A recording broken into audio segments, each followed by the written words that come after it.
Hello दोस्तों, स्वागत है आपका साइंस और टेक्नोलॉजी की इस दुनिया में।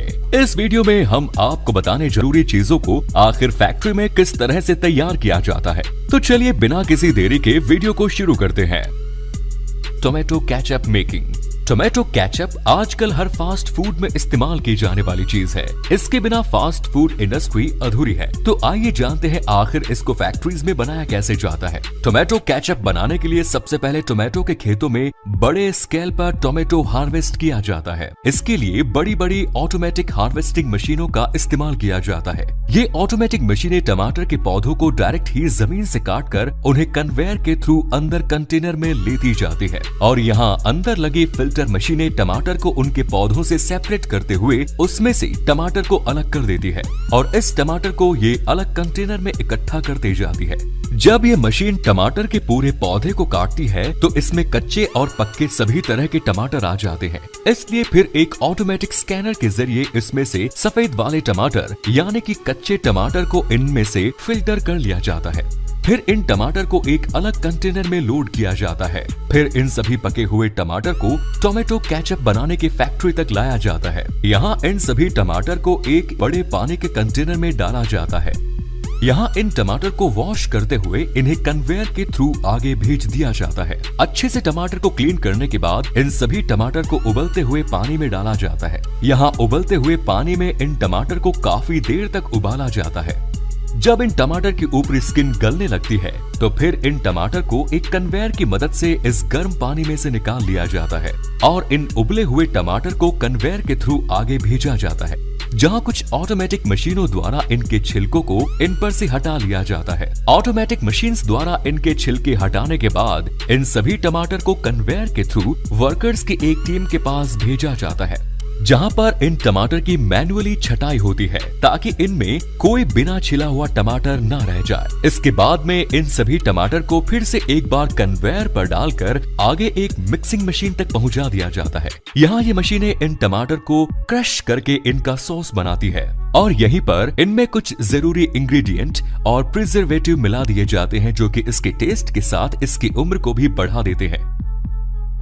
Next is sugar making process. Sugar making process. Sugar बनाने के लिए सबसे पहले खेतों में से गन्ने को काटा जाता है और फिर इन्हें ट्रकों में लोड करके शुगर मिल तक लाया जाता है। फिर इन गन्नों को एक कटिंग मशीन के नीचे रखा जाता है, जहां इन गन्नों को छोटे छोटे टुकड़ों में काट दिया जाता है। फिर इन टुकड़ों को पानी के कंटेनर में डालकर धोया जाता है। अच्छी तरह से धोने के बाद इन गन्ने को एक क्रशिंग मशीन से गुजारा जाता है। यहाँ ये मशीन इन गन्नों को क्रश करते हुए छोटे छोटे टुकड़ों में बदल देती है। इसके बाद आप देख सकते हैं कि यह गन्ना बिल्कुल पतले पतले रेशो में कन्वर्ट हो जाता है।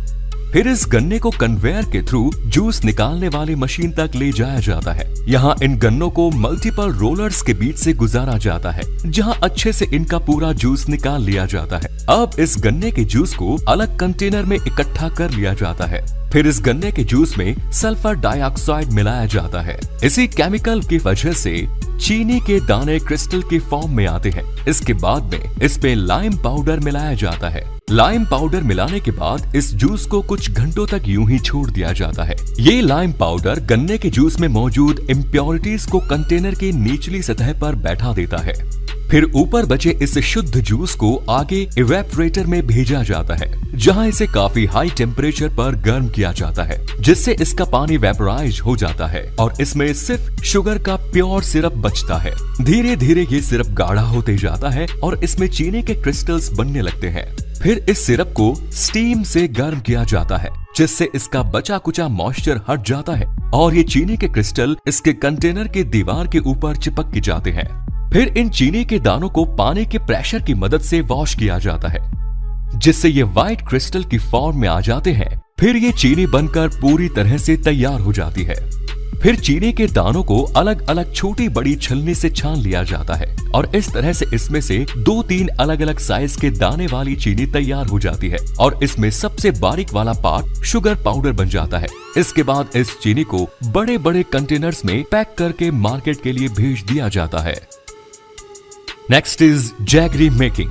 जैगरी यानी कि गुड़ बनाने की प्रोसेस भी लगभग शुगर बनाने की प्रोसेस के जैसे ही होती है। इसमें भी गन्नों को खेतों से काटकर उन्हें ट्रक में लोड करके फैक्ट्रीज तक लाया जाता है। यहाँ इन गन्नों को डायरेक्टली ही जूसिंग मशीन में डाल दिया जाता है, जहाँ इन गन्ने का जूस निकाल लिया जाता है। इसके बाद इससे निकले जूस को एक छलनी से छानते हुए एक अलग कंटेनर में जमा कर लिया जाता है और जूस निकालने के बाद गन्ने के छिलके को अलग जगह पर धूप में सुखा दिया जाता है और फिर इस गन्ने के जूस को एक बड़े कंटेनर में ले लिया जाता है, जहां इसे आग के ऊपर पकाया जाता है। आपको बता दें कि इस गन्ने को पकाने में जो ईंधन लगता है उसमें इसी के छिलके को सूखने के बाद जलाकर इस्तेमाल किया जाता है। जब ये गन्ने का रस उबलने लगता है तो इसमें ऊपर की तरफ इम्प्योरिटीज जमा होने लगती है। इस गंदगी को कुछ वर्कर्स द्वारा बड़े बड़े चम्मच में भरकर अलग किया जाता है। ये प्रोसेस कई घंटों तक की जाती है जब तक कि इसकी प्यूरी इम्प्योरिटीज खत्म ना हो जाए। ऐसा करते हुए इसमें गन्ने का रस गाढ़ा